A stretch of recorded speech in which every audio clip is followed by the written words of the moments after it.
네, 안녕하십니까. 용수 목사입니다. 사도행전 28장 1절에서 10절까지 말씀을 함께 나누겠습니다.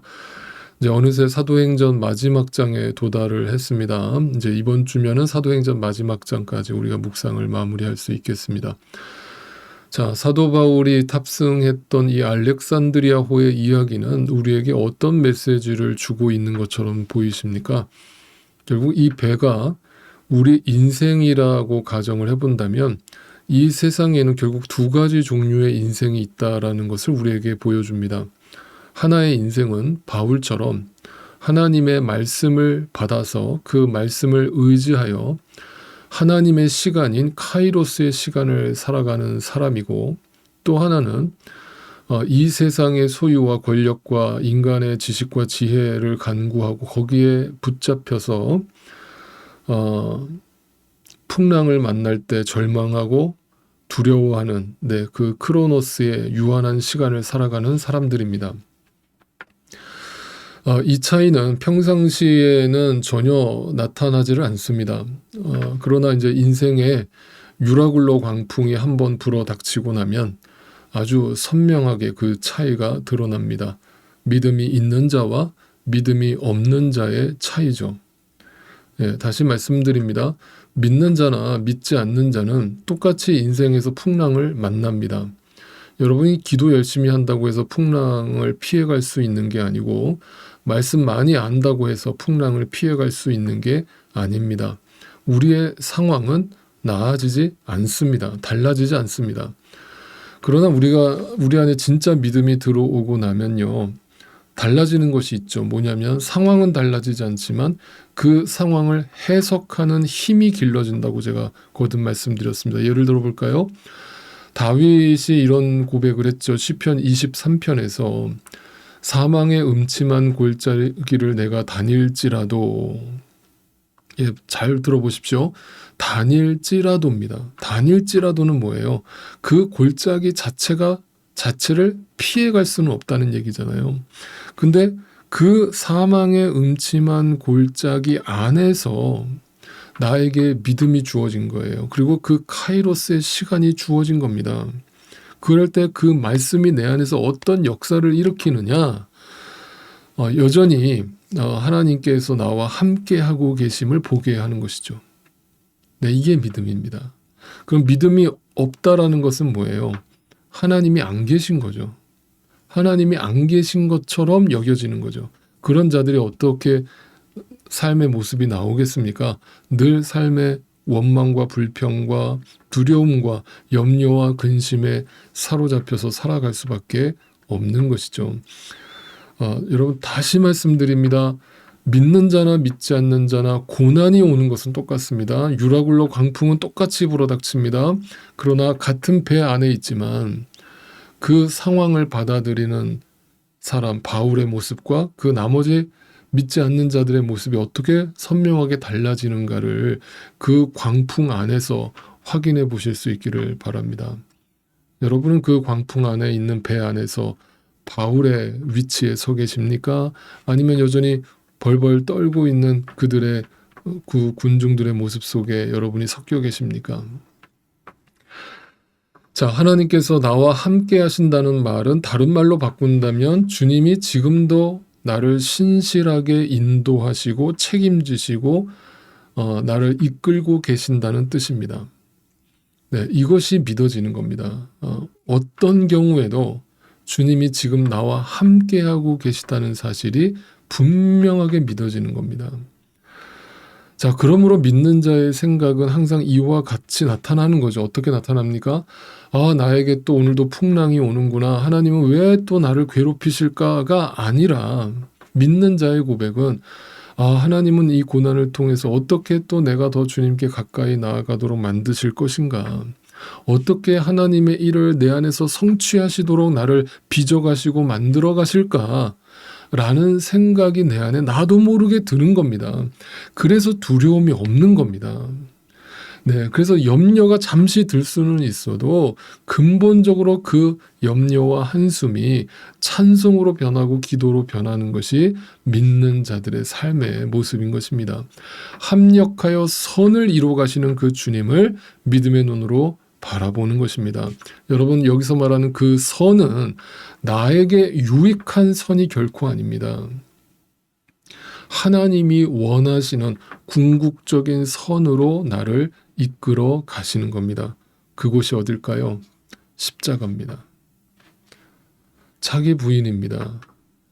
내가 온전히 죽어야만 내 안에 하나님 나라가 이루어지기 때문입니다. 이 세상의 가짜 평화가 내 안에서 무너져야 하나님의 진짜 평화가 내 안에 들어오기 때문입니다. 여러분, 이것을 아셔야 이 신앙의 신비, 이 신앙의 비밀을 아시고 하나님과 동행하는 삶을 시작할 수 있게 됩니다. 오늘 본문의 내용도 이와 같은 가르침을 우리에게 주고 있습니다. 자, 풍랑을 만나서 좌초되는 그 배는 점점 배가 부서지기 시작을 했습니다. 그러자 하나둘씩 그 배에서 뛰어내려서 헤엄을 치거나 물건을 의지해서 몰타섬, 이제 이전 번역 성경에는 멜리데 섬이라고 번역이 되어 있었는데, 정확하게 번역하면 몰타섬이라고 번역하는 게 맞죠. 이 몰타섬에 상륙하게 되었습니다. 자, 그리고 그 섬에 살고 있던 원주민들을 만나게 되는데, 그 원주민들이 아주 따뜻한 동정을 그들에게 베풀어 줍니다. 자, 그때 바울이 이제 나뭇가지를 이렇게 모아다가 이제 불을 떼려고 하는 그 상황이 벌어집니다. 그때 그 나뭇가지 안에 숨어 있었던 뱀이, 이제 독사가 갑자기 튀어나와서 사도 바울을 무는 일이 벌어지게 됩니다. 자, 독사에 물렸으니까 당시에 어떤 그런 의료 기술이 없었기 때문에 사실 죽는 거나 마찬가지죠. 그걸 옆에서 지켜봤던 원주민들이 바울이 뭔가 살인을 저질렀거나 아주 흉악범일 거라고 생각을 합니다. 그래서 하늘에서 저주를 받았다라고 미신적으로 생각하게 된 것이죠. 그런데 놀라운 사실은 바울은 독사한테 물렸는데도 멀쩡했죠. 자, 그러자 이제 또 그 모습에 사람들이 이제 놀래면서 이 바울을 이제 신격화하기 시작을 합니다. 자, 이것은 뭐 어제 오늘 모습이 아닙니다. 바울을 통해서 놀랍게 역사하시는 하나님의 이적과 기적을 보면서 사람들은 바울을 신격화하고 우상화하는 모습들을 우리는 지금까지 여러 번 봐왔습니다. 자, 그런데 여러분, 바울은 이미 자기 자신을 십자가에 완전히 못 박은 사람이죠. 자신을 죄인 중에 괴수라고 철저하게 자기의 위치를 정확하게 아는 사람이죠. 이런 사람들의 박수와 이런 사람들의 추앙에, 거기에 그 유혹에 넘어갈 바울이 결코 아닙니다. 바울은 철저하게 자신이 아니라고, 하나님이 하셨다라고 모든 공을 하나님께 돌립니다. 여러분, 이단 사이비를 분별하는 법을 알려달라고 저한테 묻는 분들이 많아요. 왜냐하면 그분들의 주장은 이단 사이비들의 그 성경 강해를 들어보면 기가 막히게 잘 풀어준다는 겁니다. 이렇게 성경을 의미 있게 조직적으로 잘 풀어주는데 어떻게 이단일 수 있냐라고 저한테 물어보는 거예요. 그래서 저는 이렇게 말씀드려요. 이단 사이비는 말씀을 얼마나 기가 막히게 풀어주느냐, 풀지 못하느냐로 이단 사이비가 갈라지는 게 아닙니다. 말씀에는 반드시 열매가 나타나는데, 하나님의 말씀을 받아서 말씀을 전하는 자의 열매는 결코 하나님보다 앞서지 않습니다. 자신을 주인으로 삼지 않습니다. 자신을 우상화하지 않습니다. 그런데 만약 그 사람이 사이비 이단 집단에 있든 아니면 정통교회 안에 있든 하나님의 말씀을 기가 막히게 푸는데 그의 삶을 들여다보니까 자신이 교주 자리에 앉아있고 자신이 우상 자리에 앉아있고 자신의 이름을 떨치고 자신의 영광을 드러내려는 자가 있다면 분명히 말씀드립니다. 그 자가 거짓 예언자고 거짓 선지자입니다. 이단 사입입니다. 사도 바울의 모습을 보십시오. 사도 바울은 자신 안에 들어온 그 놀라운 믿음으로 실현된 하나님의 기적과 이적이 일어났는데도 불구하고 그것을 통해서 자신을 우상화하지 않습니다. 철저하게 하나님 앞에 공을 돌리고 자신은 십자가 뒤로 감추어집니다. 이것이 하나님의 사람의 모습이죠. 자, 어찌됐든 그런 일이 벌어지니까 그 섬의 추장 정도로 추정되는 보블리오라고 하는 사람의 아버지가 열병과 이질에 걸려서 병석에 누워있다는 얘기를 듣게 되고 바울을 초대하게 됩니다. 자, 바울이 그곳에 들어가서 안수기도를 하자 그 병이 깨끗이 낫는 또 한 번의 기적이 일어납니다. 자, 이 소문이 일파만파 온 섬의 삽시간에 퍼져나갔고 그 섬에 살고 있던 모든 병자들이 바울에게 찾아오는 일이 벌어집니다. 그러자 바울은 그들의 모든 병을 고쳐주는 신유의 역사를 일으킵니다. 그것은 하나님의 놀라운 역사였습니다. 분명히 신비적인 역사였습니다. 하나님의 살아계심을 나타내는 놀라운 방법 중에 하나였습니다. 혹시 여러분이 오해하실까봐 분명하게 말씀드립니다. 여러분, 저는 하나님의 신비적인 역사를 믿습니다.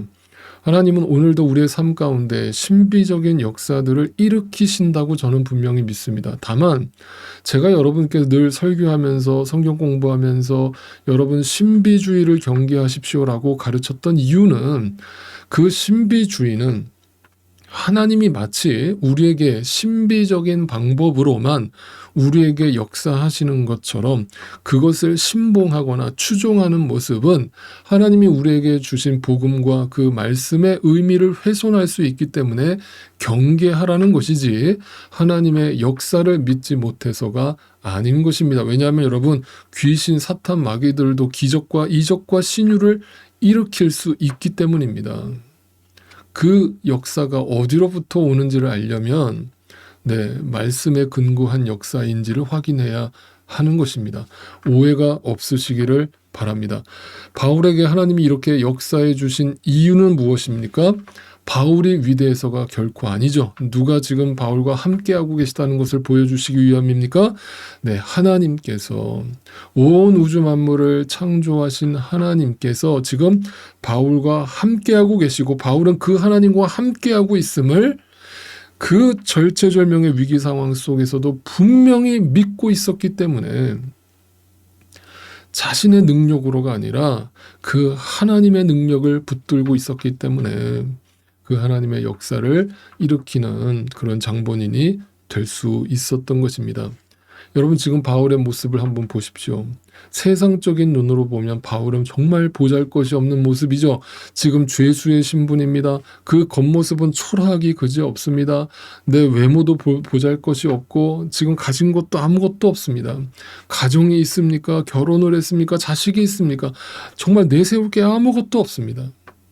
그런 초라한 모습이지만 오직 전지전능하신 하나님께서 그와 함께하고 계심을 드러내주면서 사람들한테 박수를 받고 있고 존경의 눈빛으로 바라보고 있는 모습을 한번 눈여겨보십시오. 여러분, 믿는다는 것은 이런 것입니다. 믿는다는 것은 어떤 교회들이 주장하는 것처럼 이 세상에서 성공을 해서 하나님께 영광 돌리는 게 아닙니다. 우리의 자녀들이 아이비리그 가고 우리의 자녀들이 출세함으로 인해서 하나님께 영광이 되는 게 아닙니다. 연말에 연예인들이 대상 탔다고 해서 그것으로 하나님께 영광이 되는 게 아닙니다.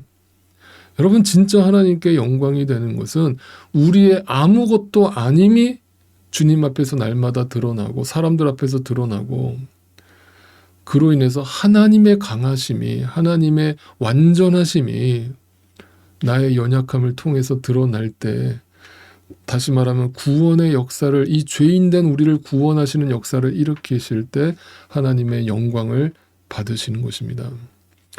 여러분, 신자된 우리도 마찬가지로 날마다 우리의 연약함을 고백하고 엎드리는 자들임을 기억하시기 바랍니다. 그럴 때 우리가 그것이 믿어질 때 이 땅에서 우리의 힘을 자랑하는 것이 아니라 오직 그분의 인도하심과 그분의 신실하심과 그분의 강하심을 믿고 그분을 오늘도 전적으로 의지하여서 담대하게 살아가는 것에 불과한 것이지 우리에게 공이 있지 않다는 것을 절대로 잊지 마시기를 바랍니다.